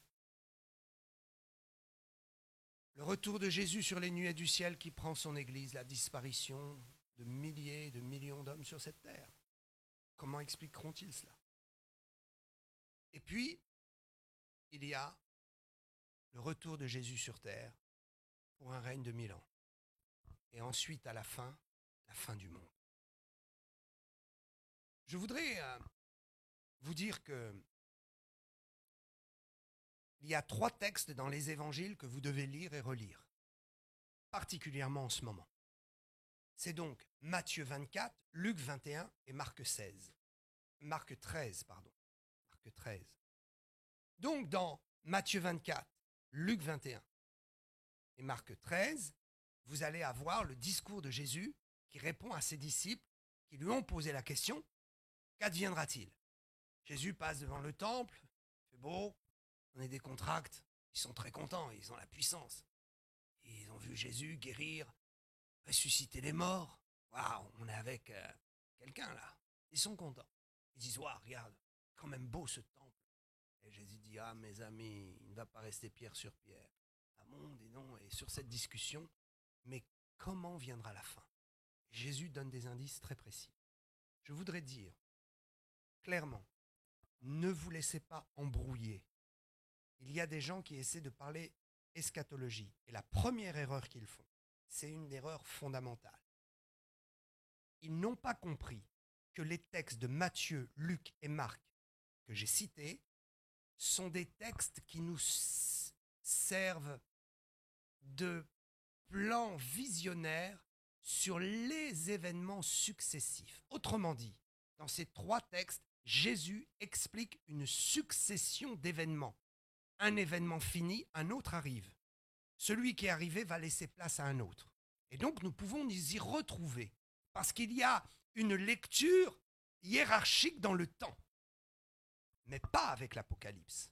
Dans l'Apocalypse, les événements se superposent, se mélangent, et c'est là où ça devient difficile dans l'Apocalypse. C'est que vous ne pouvez pas lire du premier chapitre au dernier chapitre en disant « le premier chapitre dit ça, donc il va se passer ça, et ensuite ça, et ensuite cela ». Vous prenez les 4 cavaliers de l'Apocalypse, ils désignent en même temps une période de temps et des saisons qui sont successives et en même temps des actions qui se passent d'une façon mélangée depuis la mort de Jésus. Donc l'Apocalypse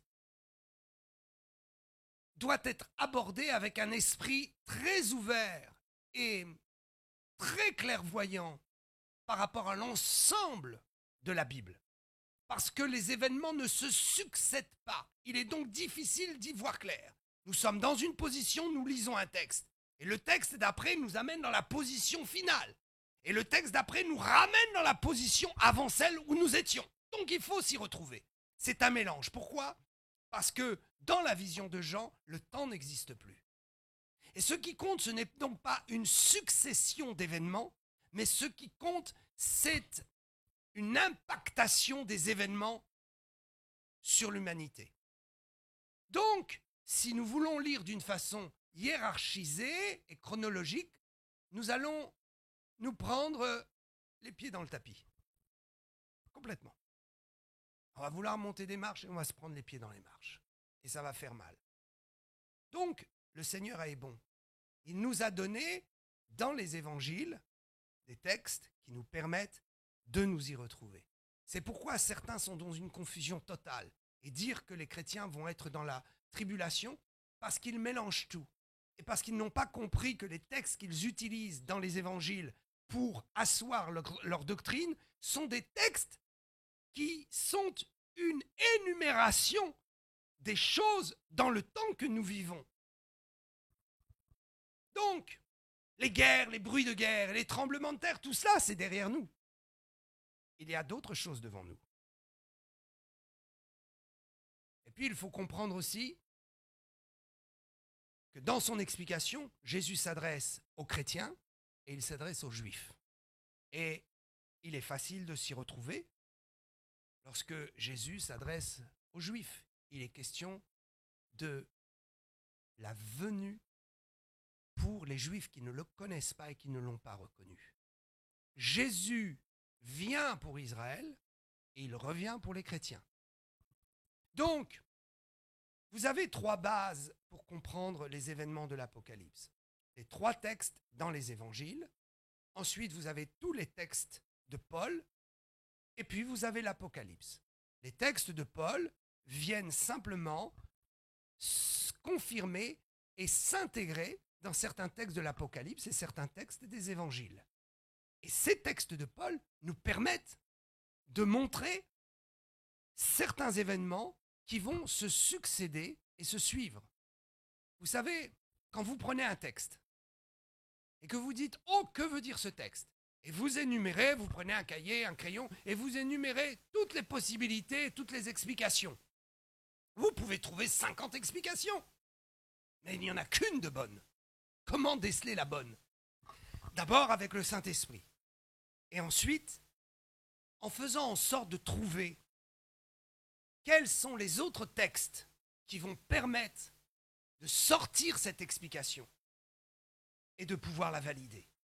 Parce qu'il y a des explications qu'on nous donne par rapport à certains textes qui tombent complètement par terre lorsqu'on sort d'autres textes. Donc je crois que la Bible est un. Vous savez, Dieu est un. Il est en même temps Dieu Père, Dieu Fils et Esprit, et cependant il est un. Eh bien je vais vous dire, toute la Bible, les 66 livres de la Bible, Ancien et Nouveau Testament, ne sont qu'un. Et ils ne peuvent pas se contredire. Ils ne peuvent pas se renverser les uns les autres. Ils sont parfaitement unis. C'est pourquoi nous avons besoin d'aborder certains sujets par la révélation de l'Esprit, mais aussi, nous avons besoin de les aborder avec des gens qui connaissent très bien leur Bible, mais qui ne la connaissent pas d'un point de vue religieux, qui la connaissent dans l'Esprit. Parce qu'il y a certains textes qui s'équilibrent par la vue de l'Esprit. Alléluia. Il me reste juste quelques minutes, je crois. Oui. Je voudrais finir avec quelque chose. J'ai tellement à vous partager. Et je veux vous dire franchement, je voulais prêcher sur les 3 anges de l'Apocalypse 14. Le Saint-Esprit ne m'a pas permis.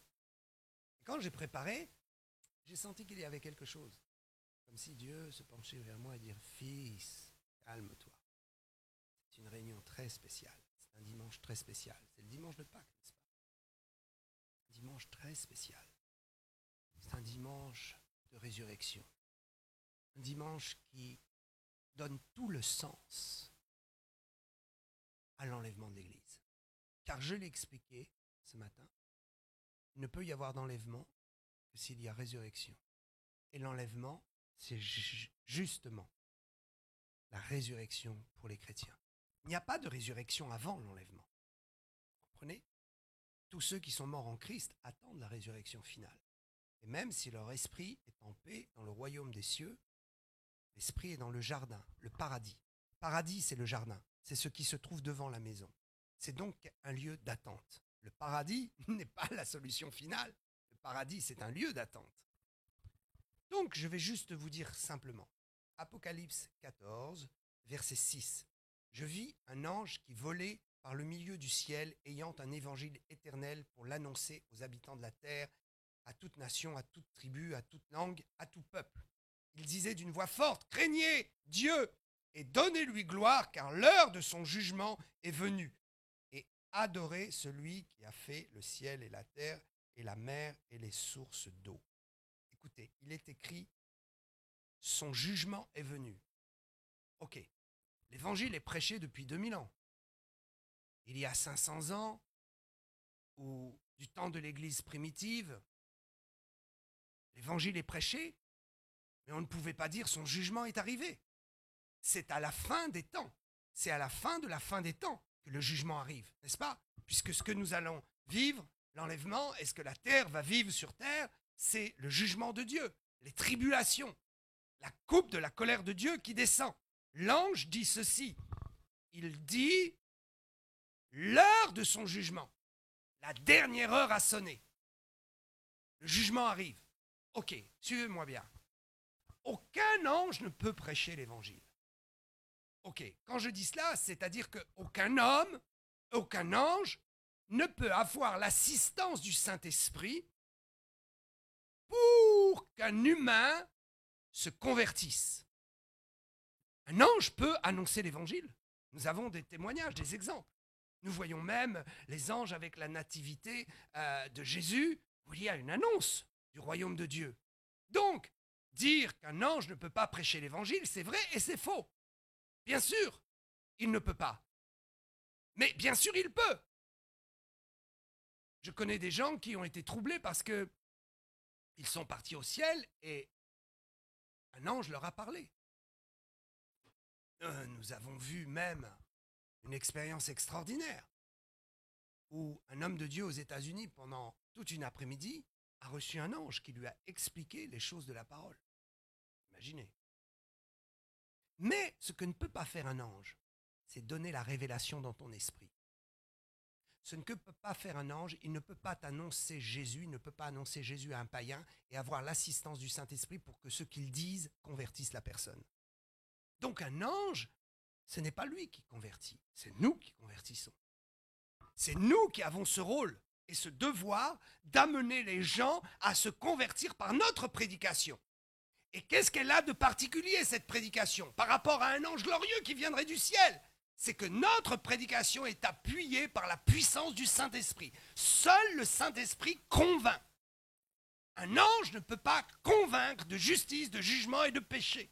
Seul le Saint-Esprit le fait. Et le Saint-Esprit se fait avec les hommes. Donc, quel est cet ange? Ici, cet ange est une image. C'est un satellite. Il y a quelques années, je me souviens, j'étais avec les hommes d'affaires du Plein Évangile, j'étais jeune, je devais avoir 22, 23 ans, et je me suis retrouvé dans une conférence aux États-Unis avec des milliers de gens. Et il y avait là Demos Shakarian, qui était le créateur de ce mouvement mondial des hommes d'affaires du Plein Évangile, le Full Gospel Businessmen Fellowship International. Peut-être certains l'ont connu, peut-être vous ne connaissez pas, peu importe. Cet homme était loin, il a mis en place un grand mouvement. Et dans cette convention, ils ont annoncé, la première fois, un satellite va diffuser l'évangile dans le monde entier. Ce sont les Américains qui, les premiers, ont mis en place un système de communication par satellite pour l'évangile. Donc, ce satellite était un peu comme un ange au ciel. C'est une image qui retransmettait et qui retransmet depuis toutes les émissions télé. Vous pouvez avoir des émissions télé extraordinaires de ce qui se passe au Brésil, en Argentine, au Nigeria, chez Pasteur Yonggi Cho, dans des endroits dans le monde où il y a le réveil, et même des endroits où il n'y a pas le réveil. Et vous allumez, et par satellite, l'évangile est prêché dans votre poste de télé, sur votre téléphone. Donc, ils ont annoncé, « Waouh, nous avons maintenant la certitude que ce verset est accompli. » Nous avons ces 3 anges, et nous pouvons savoir que ces 3 anges, là, pour le coup, dans ce passage biblique, sont des anges qui se succèdent. Le jugement arrive. Et ce premier ange, donc c'est une image, a libéré la prophétie. Cette prophétie est accomplie. Je voudrais vraiment vous annoncer cela. Nous sommes entrés dans la dernière heure. Un autre ange, verset 8, un second ange, suivi en disant, « Elle est tombée, Babylone la grande !» Écoutez, le premier, c'est l'annonce extraordinaire de l'évangile jusqu'aux extrémités de la terre par les moyens technologiques. Le deuxième ange, c'est quoi? C'est une puissance qui tombe. Cette puissance va bientôt tomber. Écoutez donc. Elle est tombée, Babylone la grande, qui abreuvait toutes les nations de son vin, de sa fureur et de son impudicité. Waouh! Babylone est un esprit. Et Babylone, malheureusement, a réussi à s'infiltrer et à travailler très fort à travers un mouvement religieux que je ne citerai pas. Je vous laisse deviner. J'aime trop mes frères et sœurs en Christ pour citer des mouvements. Nous ne condamnons pas des hommes, nous condamnons des mouvements. Et nous aimons les hommes et les femmes qui pieusement servent Dieu ou cherchent Dieu à travers des mouvements corrompus. Mais nous ne voulons pas créer de polémique. Babylone, c'est le lieu de la prostitution religieuse, c'est-à-dire la confusion religieuse. Babylone est tombée, Apocalypse 17 et 18. C'est la femme sur la bête. Ce texte nous dit que la femme sur la bête va être mangée et va tomber. La confusion religieuse qui prend place et qui va succéder après l'enlèvement de l'Église, la confusion religieuse, un seul Dieu, toutes les religions ensemble, et un seul homme à sa tête, issu du christianisme, qui fera l'œcuménisme mondial. Je vous dis que l'œcuménisme mondial n'a jamais pu être fait en dehors d'un homme dans le christianisme. Mais ce n'est pas bon. C'est le ramassis de tout, le compromis, l'acceptation de tout. Et donc, elle est tombée, Babylone.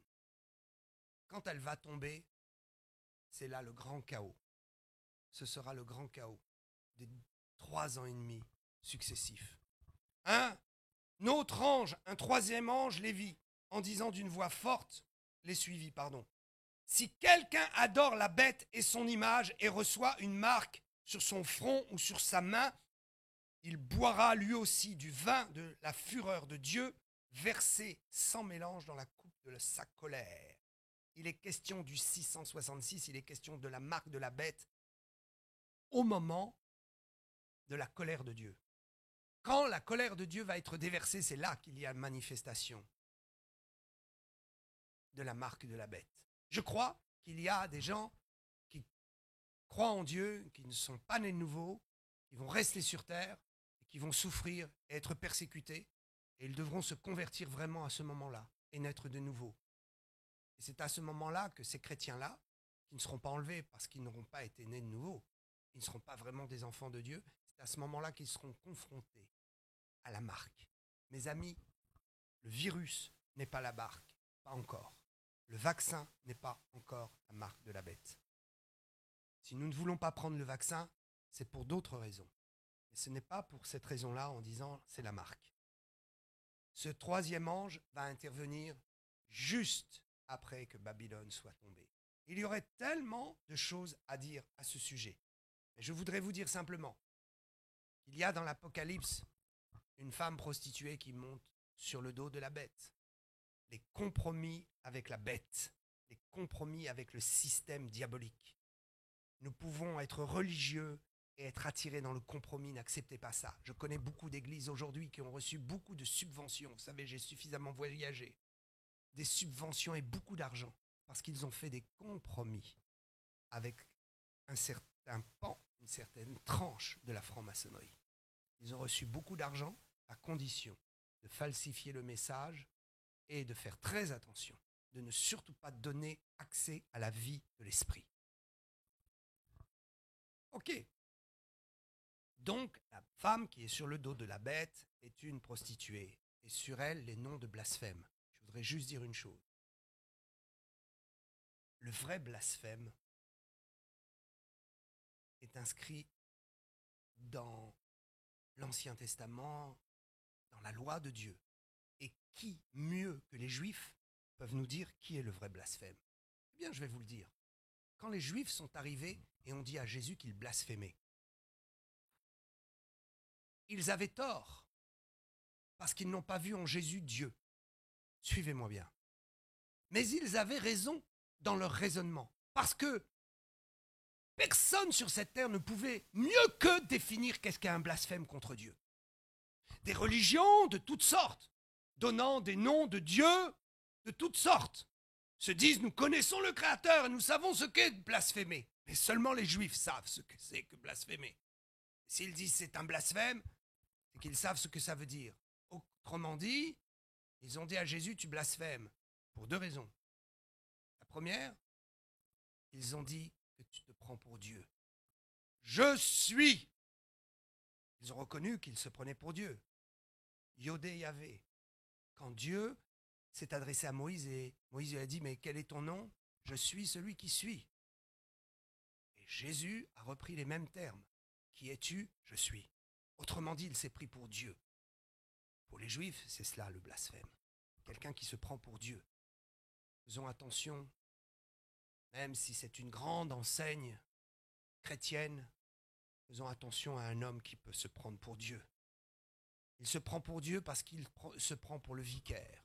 Et il pense qu'il est égal de Dieu pour transformer même les Écritures. Et pour changer les textes. Et pour dire, je suis le descendant de Pierre. Donc j'ai le droit de transformer la Bible. Tu te prends pour Dieu ?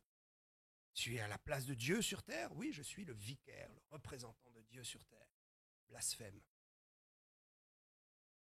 Waouh.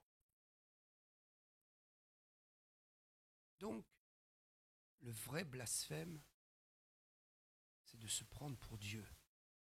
L'Antéchrist viendra même jusqu'à se prendre pour Dieu pour aller s'asseoir dans le temple. C'est pourquoi le blasphème sera sur la nouvelle religion mondiale qui va bientôt être révélée et qui l'est déjà à travers un œcuménisme très large. Dieu nous aide à comprendre ces choses. Dieu nous aide à comprendre. Ok. Le deuxième blasphème, c'est que tu guéris les gens, mais c'est par le pouvoir de Satan. Et tu dis que c'est par le pouvoir de Dieu, blasphémateur. Il n'y a que Dieu qui puisse guérir. Il n'y a que lui qui puisse sauver. Mais ce qu'il ne savait pas, c'est que Jésus était Dieu. Et le nouvel ordre mondial et l'Antéchrist viendra en disant « Je suis Dieu et je vais vous guérir. Je suis Dieu tout-puissant pour vous guérir, pour vous sauver. Vous n'avez pas besoin de Dieu. » Quel blasphème. Que Dieu nous aide à comprendre. Vous n'oublierez jamais, n'est-ce pas, Apocalypse 14, avec ces 3 anges. Le grand évangile prêché. Puis la Babylone qui tombe. Tout compromis religieux, tôt ou tard, tombe dans la déception terrible. La bête va se retourner et dévorer la prostituée. Ne faites aucun compromis. Ceux avec qui vous faites des compromis se retourneront et un jour vous dévoreront. Et vous serez leur victime et leur esclave. Il viendra pour s'asseoir dans le temple, se proclamant Dieu lui-même. Mais nous ne serons plus là. Et Jésus viendra, lui, s'asseoir sur le temple parce qu'il est Dieu tout-puissant. Que Dieu vous bénisse. Levons-nous.